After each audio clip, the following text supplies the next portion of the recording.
7:58. Estamos de regreso ya y les habíamos planteado el tema económico y lo que necesitaría el Ecuador, no sé si con urgencia o cuál es más urgente, pero sí como una especie de política de Estado que nos la plantean para que ejecute este gobierno y con seguridad para que lo revisen aquellos que quieren participar y plantearnos un proyecto de gobierno a los próximos 4 años. Saludamos al señor doctor Pablo Lucio Paredes y al economista Gabriela Calderón. Estaremos también en un contacto con el señor doctor Walter Espurrio. Doctor Pablo Lucio Paredes, Pablo Lucio, bienvenido, buenos días. 5 propuestas, como que uno dice, estas son las mínimas en medio de lo que hay que hacer. Las reflexiones de ustedes son, oigan, caminemos por aquí en búsqueda de la prosperidad y de la libertad. Bienvenido, buenos días, Pablo Lucio. Muy buenos días, Francisco. Obviamente un gran saludo a Gabriela y a la gente que nos escucha. Efectivamente, en el foro Libertad y Prosperidad partimos de la idea de que el principio fundamental de la libertad, es decir, que la gente pueda tomar más y mejores decisiones en su vida y que no necesariamente esté esperando que alguien le dé tomando las decisiones, sino que pueda participar de ellos de manera más libre, es el verdadero camino hacia la prosperidad.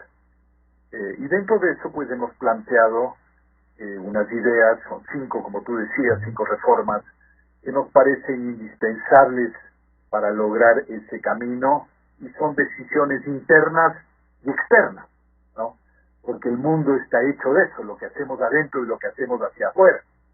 Y las hacemos con el espíritu de abrir un espacio de diálogo. Estamos convencidos que ese es el camino del Ecuador, y ese es uno de los grandes males del Ecuador, es que no hemos podido encontrar juntos un camino. El camino no quiere decir que todos estamos 100% de acuerdo con todo, pero sí por lo menos en una base. No tenemos una base. Y cuando nos movemos un poquito para acá, un poquito para allá, estamos dentro de un mismo sendero, ¿no es cierto, Francisco? Pero no es lo que sucede en el Ecuador cada 10 años, es que nos vamos para acá, o nos vamos para allá, o nos vamos para allá, nos vamos a algún lado, muchas veces lados equivocados, pero nos vamos a lados totalmente diferentes, y así es muy difícil caminar, ¿no? Imagínate tú la radio, si cada cierto tiempo alguien llega a la radio y dice, mira, todo lo que hicieron antes está mal, ahora nos vamos por un camino totalmente diferente.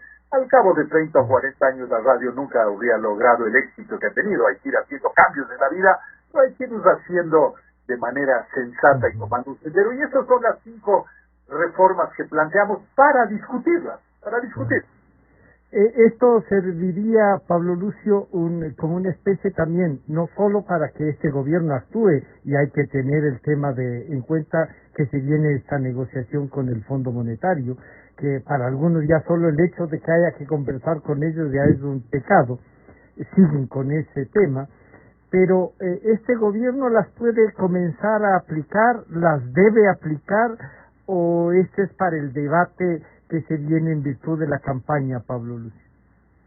Mira, los tiempos políticos son siempre difíciles, ¿no? Yeah. Y cuando uno nos mira desde afuera, uno siempre cree que la política tiene más capacidades de las que tiene. En todo caso, hay cosas que se pueden empezar a discutir, hay cosas que se tienen que empujar desde ahora. En fin, hay un poco de todo, ¿no? Mira tú el tema de la apertura al mundo que es tan importante. Evidentemente este gobierno tiene que seguir con el tema, por ejemplo, de las conversaciones con los Estados Unidos y la Alianza del Pacífico. Ese es un tema que no podemos decir, bueno, ya hemos hecho un par de cosas, dejemos para el siguiente gobierno. No, ese es un tema que hay que seguir. La reforma laboral, se plantearon ciertas cosas de la ley humanitaria. Yo creo que ese es un tema en el cual estamos caminando y hay que seguir caminando. Se podrán o no tomar decisiones, pero al menos hay que intentarlo. En el tema del Estado, es obvio que no podemos decir vamos a mejorar el Estado ecuatoriano en el próximo gobierno. No.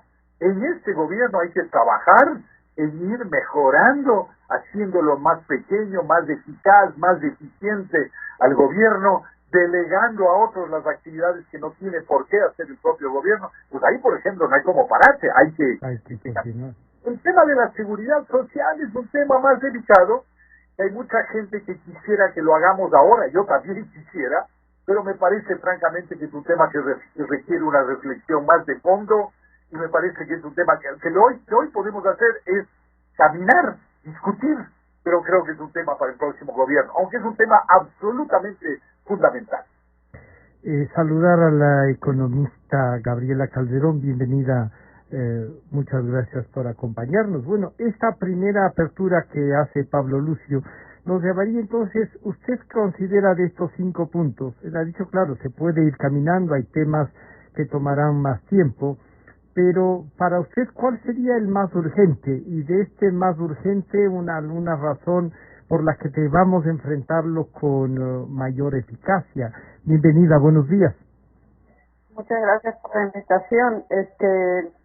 Creo que cualquiera de las 5 propuestas que hemos presentado luego de mucho tiempo de discusión entre los firmantes del foro, creemos que es de importancia trascendental. Y digamos, nos hemos puesto como meta que al menos una llegase a ser implementada.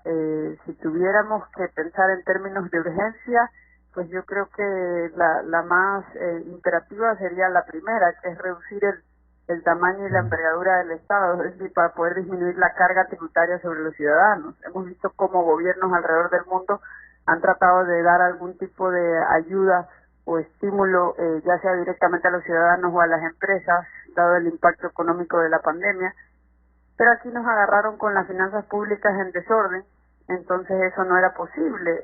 Si bien no es posible dar algún tipo de ayuda o estímulo, pues por lo menos no restar o sumar problemas, o sea, no restar liquidez, sumando así problemas a la ya complicada situación del sector productivo. Entonces, ¿qué es lo que necesitamos hacer en las finanzas públicas para poder darle algún alivio?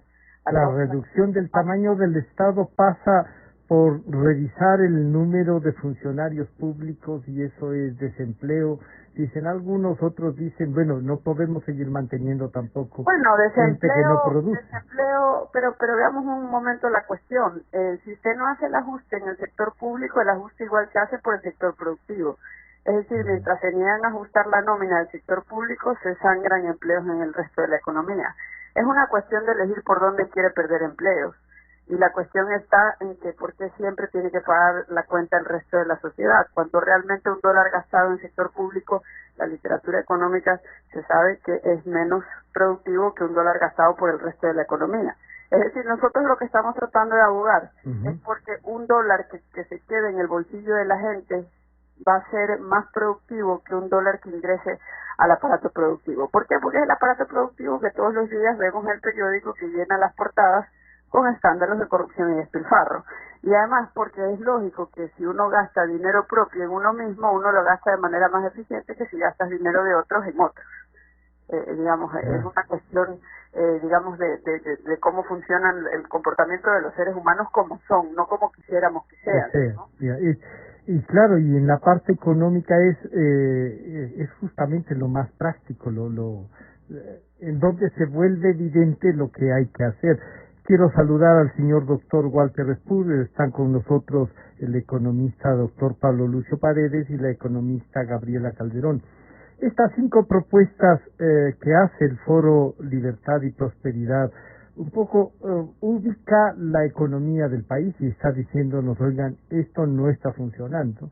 Pero con este tema yo le había pedido a la economista Calderón que nos dijera qué sería la prioridad. Ella ha dicho la reducción del tamaño del Estado, si es que tuviese que escoger, pero en realidad los 5 son los puntos que cada uno avanza. Pablo Lucio nos decía que el tema de la seguridad social como que hay que iniciar el debate, y que a lo mejor ahora el gobierno no podría animarse o plantear políticamente.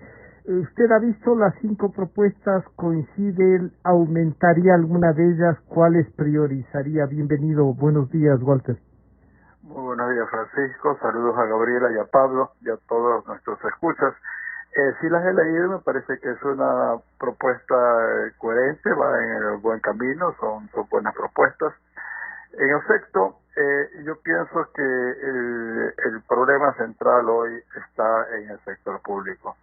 La crisis que tenemos ahora es por el sector público, pero yo pienso que es una combinación de un tamaño muy grande con una enorme ineficiencia. Fíjense, Francisco, que en el gobierno de Rafael Correa se hizo una inversión sin precedentes en cuanto a lo que hizo el sector público. Y parte pues fue con el dinero de las enormes ingresos petroleros que tuvimos por el alto precio, más endeudamiento externo. Y sin embargo, hoy no vemos que esa inversión pública esté produciendo nada. No vemos que esa producción pública signifique, si hemos gastado 4.000 millones de dólares en refinería, que tengamos una muy buena producción de combustibles. No, ni siquiera tenemos, no sirvió para nada. Inversión eléctrica, encontramos también que centrales hidroeléctricas con problemas, y así sucesivamente. Entonces, se nos van a costar más el tenerlos. Así a las finales nos cuesta más. Entonces, el sector público, por una parte, hay que reducirlo, y por otro, hacerlo eficiente y redireccionarlo. Esta crisis que vivimos, toda la pandemia, nos hace ver que hay un papel para el sector público que es importante, y en los sectores donde se habla de externalidades, o sea, es importante para la sociedad de que el grueso de los ciudadanos estén en buena salud, ¿ya? Y por lo tanto no podemos dejar un sector de salud exclusivamente en manos privadas, porque entonces el sector privado no puede atender a las personas que no pueden pagar por lo costosos que son esos servicios. Por lo tanto, se tiene que redireccionar el gasto público hacia los sectores que van directamente en beneficio de la sociedad. Ahí tiene que ir el gasto, tiene que ser mejor calidad de salud, mejor calidad de educación pública, mejor calidad de seguridad, etcétera. Y luego debe que reducirse enormemente los puestos administrativos, lo que llamamos realmente la burocracia, porque nosotros no llamamos burocracia ni al policía, ni al médico, ni al maestro, ¿no? Estamos hablando de una burocracia de gente que está en escritorios diciendo, no, lo que usted pide no se puede hacer, llene estos trámites. Eso de allí hay que simplificarlo. Y preguntaba a usted, Francisco, si hay que reducir, si es el número o los sueldos. Por la urgencia de la crisis ahora se estaba planteando los sueldos y reducir los sueldos y que se trabaje menos horas y que por lo tanto se gane menos. Pero eso es por la emergencia. Yo no creo que es así. Yo pienso que el funcionario público tiene que ganar bien. Lo que sucede es que solamente tiene que estar allí el que lo que trabaja él y lo que hace trabajando aporte a la sociedad más, igual o más de lo que él gana, ¿ya? Entonces, en ese sentido hay que reducir el tamaño. Y las personas que salen del sector público tienen que o buscar empleo o entrar en emprendimientos. Pero por tratar de resolver un problema de empleo, no podemos estar pagando sueldos que salen de nuestro dinero, porque de nuestra plata, porque no hay árboles que nos den el dinero, sale de nuestra plata, para personas que reciban un sueldo sin hacer nada que nos beneficie. Eso no es justificable. Entonces, en ese sentido hay que reducir el tamaño, pero también hay que reorientar, porque el sector público sí es importante para mantener al grueso de la población, sobre todo la población de escasos recursos, con una vida aceptable y con buena salud y educación. Entonces, Pablo, Lucio, no sé si ustedes, en algunas conferencias uno ha escuchado, si sacamos, como dice el doctor Repudio, la policía, los médicos, los profesores, claro, uno va diciendo, bueno, y entonces esta parte que queda del resto de la administración, hay algunos que dicen, tampoco se puede sacar gente de los sectores agrícolas, o sea, del Ministerio de Agricultura y sus no sé cuántas oficinas que tiene de un montón de regulaciones. ¿Cómo hacer? ¿No es viable entonces, solo por la pandemia, esta reducción de salarios, plantear en principio una reducción a través de las horas de trabajo y eso, para luego hacer un gran estudio y plantear esto no es viable esto, Pablo Lucio, en el tema ya de la reducción del Estado, para ver después, y pediría ahí, ¿por qué es esencial un acuerdo con el fondo? Si es que además se suman estas otras cosas. Ahora yo quisiera primero sobre este tema señalar tres cosas que me parecen importantes. La primera, y lo mencionamos en los documentos del foro, hay que aplicar el concepto de la presupuestación base cero. Es un concepto muy sencillo y que todos en nuestra vida tratamos de aplicarlo. No digo que siempre logramos hacerlo, pero al menos deberíamos intentarlo y lo intentamos. Es que normalmente en el Estado, tú dices al final del año, voy a hacer el presupuesto del año próximo. Y bueno, hay este proyecto, hay este plan, hay este ministerio, hay esta entidad, hay esto, hay aquello. Y la pregunta que se hace es, ¿le subimos el presupuesto, le bajamos un poquito, le mantenemos? Pero no se hace la pregunta, que es la fundamental en la presupuestación base cero, es esa función, ese proyecto, ¿es útil o no es útil para la sociedad? Es la pregunta importante, ¿no? Y eso es lo que viene con lo que se acaba de comentar. Es la única manera de poder determinar qué cosas son realmente útiles para la sociedad y cuáles no son. Y cuáles, incluso siendo útiles, otros las pueden hacer mejor, ¿no? Entonces el concepto de presupuestación base cero es fundamental, ¿no? Hacerte la pregunta, ¿esto sirve o no sirve? No es simplemente cuestión de subirlo o bajarlo un poco, ¿es o no es útil?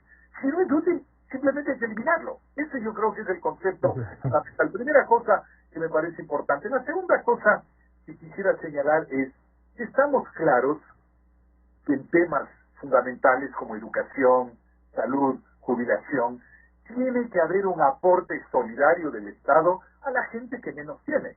Como dice Walter, hay cosas que la gente de salud, que la gente menos de ingresos no puede pagar, ¿no? Pero eso no quiere decir que lo tiene que hacer el Estado. Lo puede hacer el sector privado, pero el Estado aporta a la gente que menos tiene para que pueda recibir esos servicios. Entonces ese es un concepto también bien importante, que no es que necesariamente lo tiene que hacer el Estado. El Estado puede ayudar a los que menos tienen. Tercera cosa que tiene que ver, caminando hacia el tema del Fondo Monetario, que es muy importante, es que tenemos que pensar que hay el presupuesto, digamos, por el Estado normal, llamémosle así, y luego lo que yo llamo el fondo de crisis, que es un fondo para, lo que decía Gabriela, ayudar a las familias y a las empresas en situación vulnerable ante esta crisis de la pandemia, ¿no es cierto? Entonces hay las dos cosas, el presupuesto y el fondo de crisis. Si nosotros mantenemos el Estado que tenemos grande, costoso, etcétera, no hay fondo. Que los recursos externos que vamos a recibir, sea de la digamos, que nos hemos ahorrado con la renegociación de la deuda que vamos a recibir de la China, del Fondo Monetario, etcétera, se van a ir a financiar el mismo Estado de siempre. Y entonces, obviamente, no va a haber dinero para el fondo de crisis, que es fundamental. Entonces, ¿cuál es la única manera de que haya dinero para el fondo de crisis?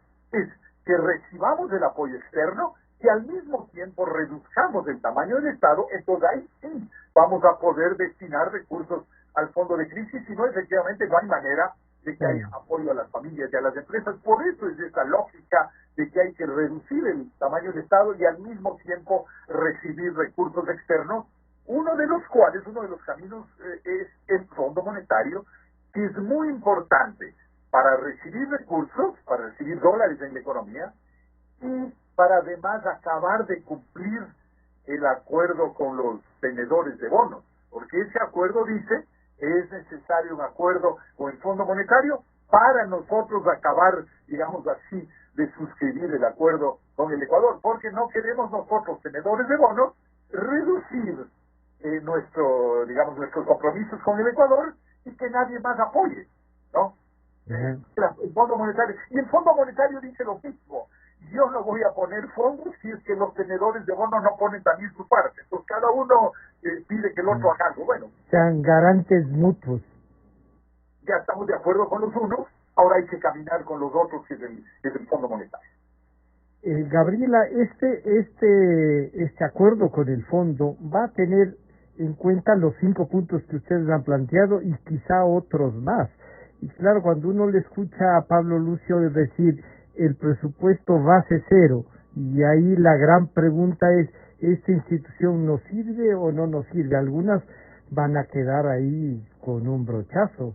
Creo que algunas de estas, el Ministerio de la Felicidad y esa, no, ya no tienen ese rótulo, sino les pasaron a alguna otra institución, pero sigue habiendo la oficina de los intelectuales, la oficina de los artistas, de todo. O sea, no hay un Ministerio de Cultura con todo, sino hay una dispersión de entidades.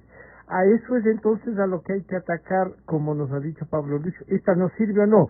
Y base cero también será cómo manejar lo que nos deben al resto del país en seguridad social y todo eso. ¿También se borra o no, economista Calderón? Bueno, el presupuesto base cero también implica aceptar la realidad de los ingresos reales esperados, y desde hace varios años en el Ecuador se maneja la práctica, la mala práctica, diría yo, de subestimar las obligaciones y de digamos, de exagerar los ingresos esperados.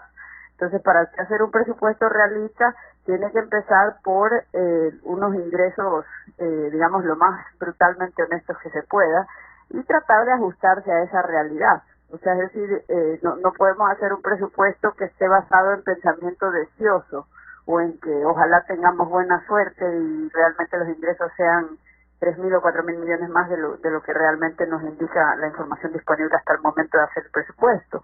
Entonces, primero hay que aceptar la realidad, presentarla de manera lo más transparente posible a la gente. Aquí varios años, a la mitad del año resulta que dicen, ups, realmente el déficit era mayor de lo que habíamos dicho. Eso de ahí, por ejemplo, no debería continuar. Más bien, si algo debería de hacerse es errar por el lado, digamos, de que se subestimen los ingresos. Claro, que al revés, que se subestimen los ingresos y que se exageren las obligaciones. Porque así estás del lado seguro de digamos, hacia tener un superávit en lugar de tener un déficit mayor de lo esperado. Ahora, considerando esa realidad acuciante, grave, pues las prioridades cambian, ¿no? O sea, puede que en 2014 se haya considerado que era necesaria la promoción del cine nacional, de destinar presupuesto a aquello, y digamos el Instituto Espacial Ecuatoriano, otras cuestiones así, que no representan mucho en el presupuesto, pero todo cuenta cuando estamos en una situación así de grave, de escasez de recursos, y someterlo al análisis de presupuesto base cero, en que uno dice, dada la realidad de que nos hemos empobrecido significativamente y que ahora los ingresos que se esperan son estos, no los que se esperaban en tiempos normales el año pasado, entonces ahora vamos a analizar si necesitamos estas y otras instituciones. Algunas se verá la necesidad de incluso aumentar el gasto. O sea, Pablo Lucio hablaba de que en algunos casos se tendrá que eliminar algunas instituciones o reducir significativamente su presupuesto, pero el análisis de presupuesto base cero también va en la otra dirección. Quizás te das cuenta que ahora... ¿En dónde se puede invertir más? Claro, quizás en algunos casos requieras mayor inversión, pero el punto es que es un uso más racional, te conduce hacia un uso más racional de los recursos, porque no tomas, el presupuesto no crece por inercia de lo que gastaron el año pasado, sino que tienen que cada institución justificar cada partida de gasto para el año que viene, dada la realidad nueva. Entonces, por ejemplo, quizás salud tendría que aumentar, pero quizás a lo mejor no, porque estamos viendo que en casos de gestión pública, más recursos no es igual a una mejor gestión o a mejores servicios públicos. Por ejemplo, hay países estrella en el manejo de la crisis sanitaria del COVID como Singapur, y Singapur gasta un porcentaje menor de su Producto Interno Bruto en el sector salud que países como España, que se han destacado como ser un desastre ante el manejo de la crisis. Entonces, más es, no necesariamente es mejor a veces en la administración del sector público, porque como decía Pablo Lucio, si recibimos un alivio por el lado de la renegociación de la deuda, ¿de qué nos sirve si todo este alivio ingresa a un sistema que por no ser reformado sigue generando todo este despilfarro? Claro, doctor Espúrdio, entonces, bueno, pasa por este presupuesto base cero, como nos han planteado, pero un poco como que habría que reestructurar ahí el presupuesto. Entonces, el actual presupuesto incluso podría bajar y bajar sustancialmente solo para lo que necesitamos. algunos dirán, bueno, inversiones ya se ha bajado, no hay, y justificarán diciendo esas inversiones no han sido tan necesarias porque pese a haber hecho no generan nada para el Estado.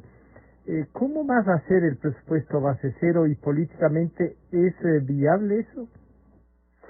Bueno, yo pienso que la viabilidad mucho depende de cuán fuerte sea un gobierno. Hoy en día tenemos un sistema presidencialista. Se quiere cambiar eso, pero yo no estoy de acuerdo. Yo pienso que es bueno que tenga un sistema presidencialista, un presidente que tenga mucho que tenga la fuerza suficiente, pero parece que esta era avasalladora. Sí, bueno, sí, pero por ejemplo para hacer el presupuesto, yo pienso que normalmente las asambleas, los congresos son muy populistas, mucho en nuestro país, a diferencia de lo que inicialmente fue la idea del Parlamento. El Parlamento fue en la época en que se inició en Inglaterra, era de que la población iba a frenar el gasto que quería hacer el gobernante. Aquí en nuestro caso las asambleas siempre quieren gastar más y no quieren aumentar los ingresos.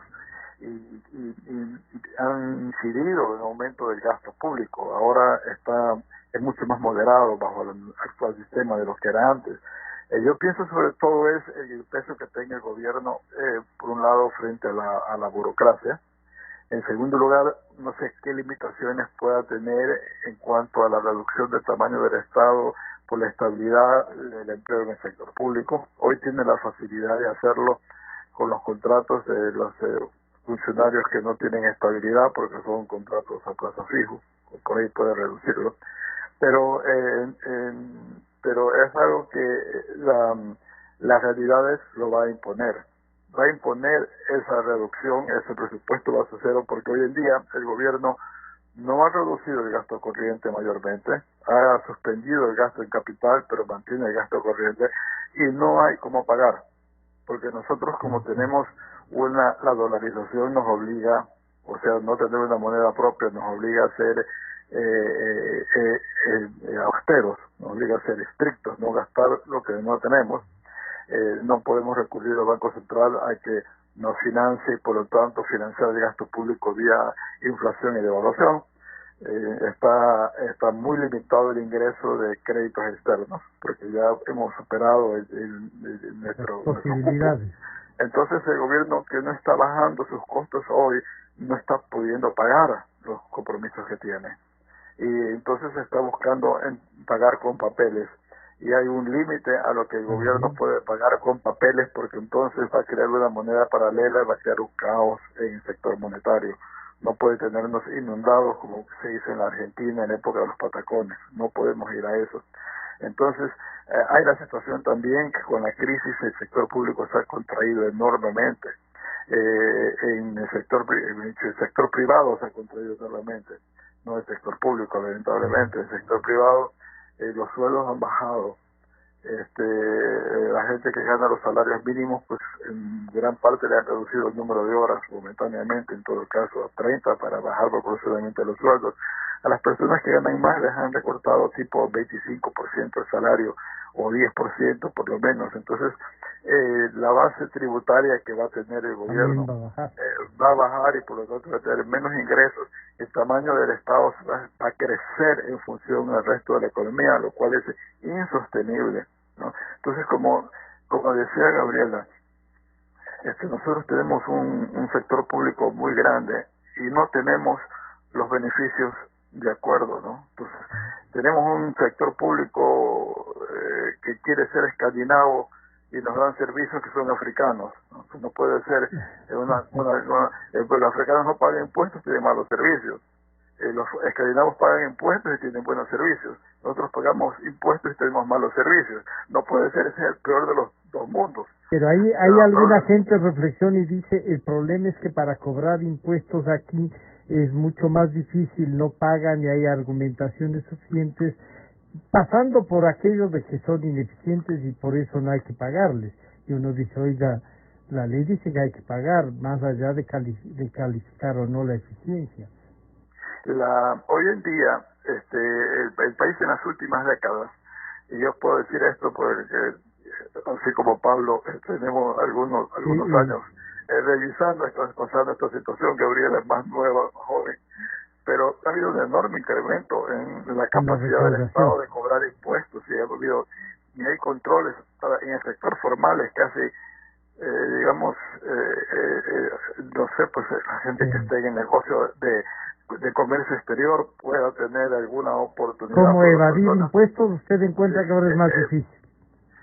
Yo pienso que sí, que está todo totalmente controlado. Yo pienso que lo que hay es gente que sencillamente se queda fuera, ¿no? Fuera del marco tributario. ¿Por la informalidad? En la informalidad. O sea, yo pienso que hay un enorme sector informal, pero el sector formal está sumamente controlado. Hay cualquier cantidad de controles, chequeos, etcétera. Entonces, se ha ganado mucho a los que caen en la red de control del SRI. Yo pienso que están bastante bien controlados. Puede haber gente que sea experta en la evasión y en la ilusión, pero en términos generales se están pagando impuestos mucho más de lo que se pagaba hace 10 años o hace 20 años. Entonces, en ese sentido, yo pienso que... Pero ahí viene una reducción también. En estos momentos los impuestos son altos. Se está pagando fuertemente los impuestos. En Ecuador las empresas o toda empresa, aunque sea digamos no necesariamente formal, tiene que pagar el 25% de impuesto a la venta después de pagar el 15% de participación en las utilidades, y luego tiene que pagar el accionista, si tiene buenos ingresos, hasta el 35% de sus ingresos. O sea, en general, un accionista de una empresa, entre otra y otra cosa, está pagando, cerca de la mitad de sus ingresos en impuestos o participación de las utilidades, que para un inversionista viene a ser un impuesto que el gobierno cede a los trabajadores, pero es una carga sobre las utilidades. Entonces, sí es fuerte. No es tan fuerte el impuesto al consumo. El IVA es relativamente bajo y hay muchas excepciones al IVA, pero el nivel de impuesto a la renta sí bien elevado. Pablo Lucio, planteado así, o sea, este es un país entonces que tiene que enfrentar, vemos que la base de los 5 puntos son una base esencial, pero tiene que enfrentar un montón de reformas y no sé si el foro, además de plantearnos eso, también se anima a plantear una revisión legislativa sobre estos marcos y lo que ustedes han reflexionado aquí esta mañana a propósito de la propuesta. ¿Tiene que ver entonces, Pablo Lucio, con una reforma legal, otra reforma tributaria? ¿Tiene que ver con que enfrentemos el tema de la reducción del Estado y generar un fondo este momento con la falta de recursos que hay? ¿De dónde podría nutrirse ese fondo, Pablo Lucio? Sí, bueno, yo primero quisiera agradecerle a Walter porque dijo Pablo Lucio y yo, bueno, Walter, tenemos muchos años, y me alegro que él haya aclarado, muchos años mirando las cifras. Sí. Bueno, las otras pueden mirarles en las pantallas, Pablo Lucio. Bien. Dos o tres cosas lo que tú acabas de señalar. Primero, quiero dejar en claro que cuando yo hablo del fondo, en este momento yo no estoy hablando, porque en este momento es imposible, de un fondo ahorro para el futuro, para las crisis. Eso debió haberse hecho cuando estábamos en las vacas gordas.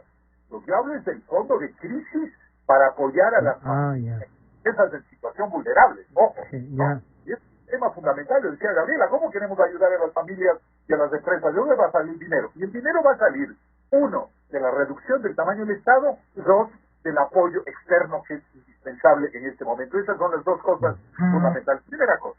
La segunda, en relación a lo que tú decías, de que si se necesita una agenda legislativa, por supuesto, ¿no? El tema de la seguridad social, por ejemplo, es un tema eminentemente legislativo. Tenemos que discutir los ecuatorianos tenemos que caminar hacia un mejor sistema, pero eso solo tiene viabilidad a través del proceso político, ¿no? La reducción del tamaño del Estado es un tema que en gran medida no requiere de trabajo legislativo, sino de trabajo interno del gobierno.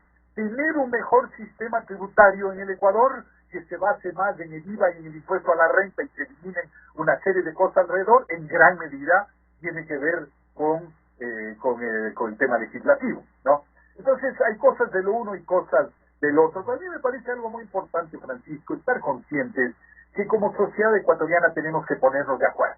Eso lo decía al principio y me parece fundamental. Si no, los acuerdos políticos no se dan, ¿no? No se dan. Y ahí hay un tema fundamental que depende, yo diría, de cada ciudadano.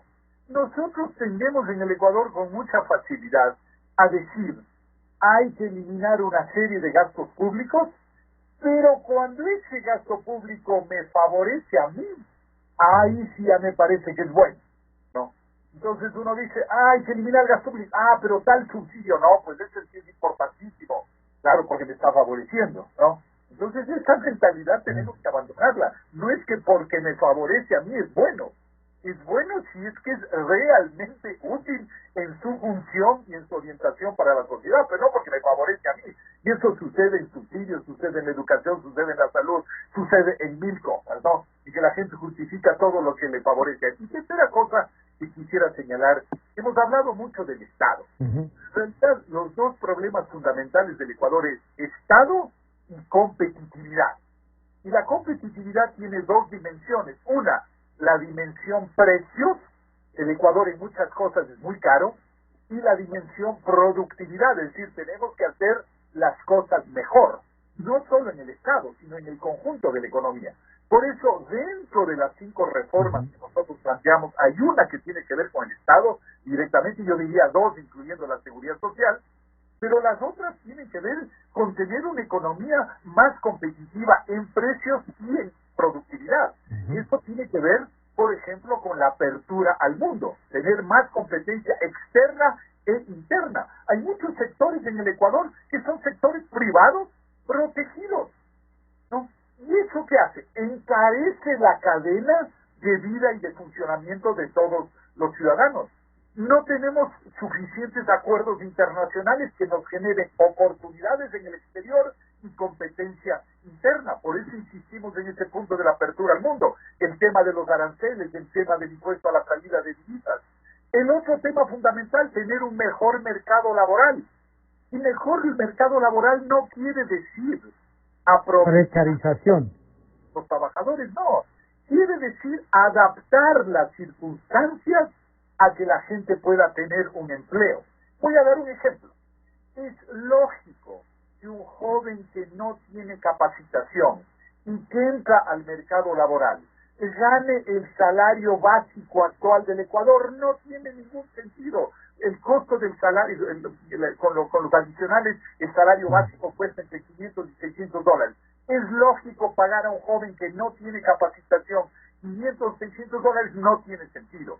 El joven que entra tiene que ganar menos porque está ganando un adicional que es la capacitación. Es decir, su sueldo es... Hay una inversión en él también. Exacto, el sueldo de él es un menor sueldo más la capacitación. Al cabo de un tiempo, cuando haya adquirido esta capacitación, obviamente su sueldo va a ir subiendo. Entonces es natural que haya, igual que en muchos países del mundo, incluso países muy desarrollados, que haya un sueldo básico más bajo para los jóvenes sin capacitación. ¿Quiere decir que estás tratando de aprovecharte de la gente? No, estás tratando de darle una oportunidad, porque hoy, con el salario que te cuesta 500 600 dólares, simplemente no le contratas y no le das esa oportunidad. Entonces hay que pensar que hay dos temas fundamentales, reformas, que es Estado y competitividad. Gabriel, entonces, entre Estado, la competitividad y productividad que nos han planteado y que la plantean ustedes, pasa también por la inversión extranjera, cómo atraerla. Se ha dicho que el impuesto a la salida de capitales es una traba, pero si uno revisa, y claro que para acorde, usted no ha revisado tantos años como Pablo Lucio y el doctor Spurrier y Walter, pero no ha habido inversión, que no sea con excepción en unos momentos en tema petrolero, así como que los capitales internacionales en algunas cosas no están abiertos, Gabriela. Sí, porque lo que pasa es que ese es el resultado de espantarlos durante más de 10 años. Realmente el discurso de la clase política durante más de una década se ha dirigido a pensar que todos los males del país se deben a todo lo malo que hace o puede hacer, porque es solo una sospecha, no, en muchos casos no confirmada ante la ley, el sector privado, y si luego le suma, según quien le pregunte, más de 30 mal llamadas reformas tributarias que en la práctica eran alzas de impuestos o creación de nuevos impuestos, entonces realmente no somos la última Coca-Cola en el desierto y esas inversiones extranjeras se fueron a otro destino, porque dijeron aquí están muy complicados. De paso, el impuesto a la salida de divisas termina siendo una forma muy certera de espantar capitales. Por eso una de las 5 propuestas que nosotros tenemos que también ayudarían a incrementar digamos, la productividad del país, a mejorar nuestra competitividad, es la internacionalización financiera. Este es el complemento natural de la dolarización. ¿Cómo puede ser que una economía dolarizada ya 20 años no haya dado este paso o no se haya enfocado en esto? Por eso nosotros tenemos tasas de interés muy por encima de Panamá o incluso El Salvador. Entonces la forma de hacerlo no es más controles sobre el sector financiero, sino más bien ver qué legislaciones, adecuar nuestra legislación, nuestra realidad a la de esos países que estando dolarizados logran atraer mayores inversiones y logran atraer a la banca internacional, porque es ese nivel de competencia entre más de 80 bancos domiciliados en el Centro Financiero Internacional de Panamá. Es esa competencia lo que ejerce la presión a la baja sobre las tasas de interés. Y eso es lo que le permite a los ciudadanos panameños tener acceso a un volumen mucho mayor de crédito y a tasas más bajas que las que tenemos los ecuatorianos, que apenas tenemos poco más de 20 bancos en todo el sistema financiero nacional.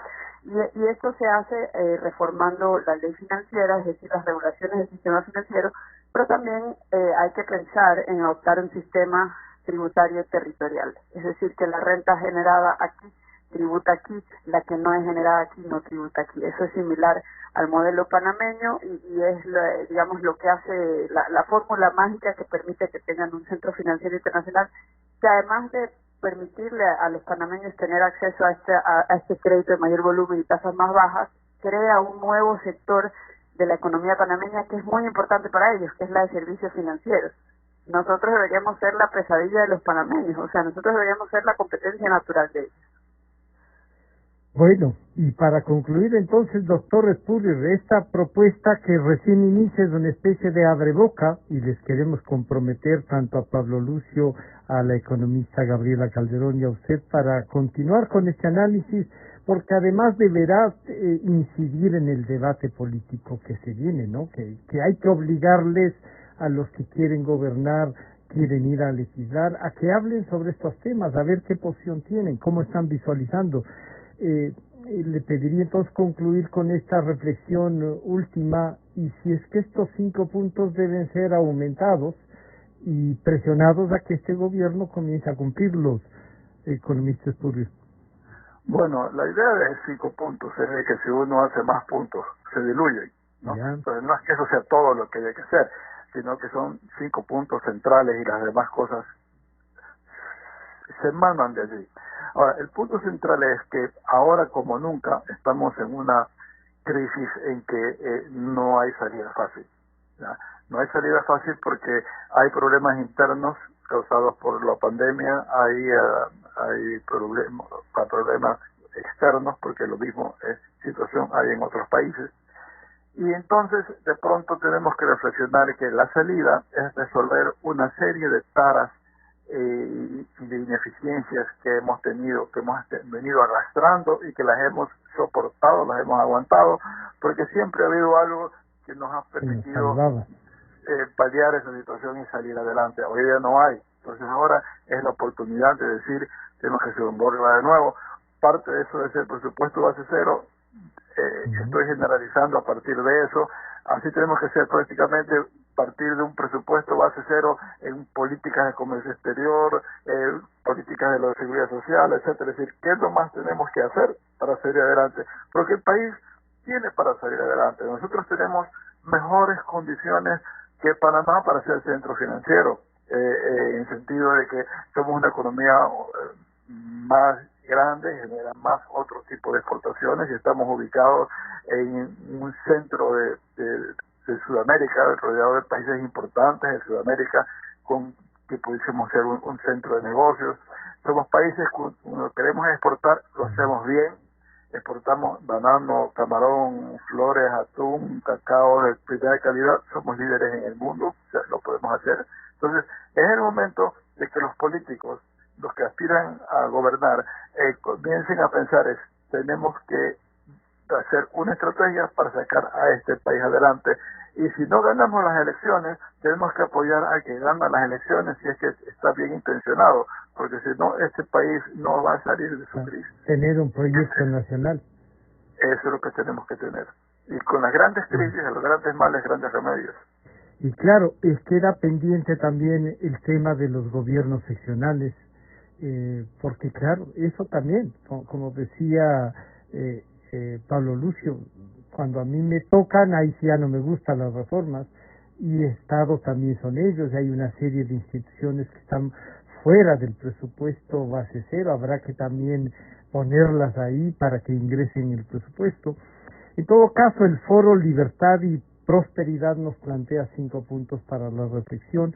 Queremos agradecer al doctor Pablo Lucio Paredes, a la economista Gabriela Calderón y al doctor Walter Espurrios por acercarnos a esta propuesta. Muchísimas gracias. Estaremos en contacto para avanzar en el análisis y hacer un seguimiento de las propuestas políticas.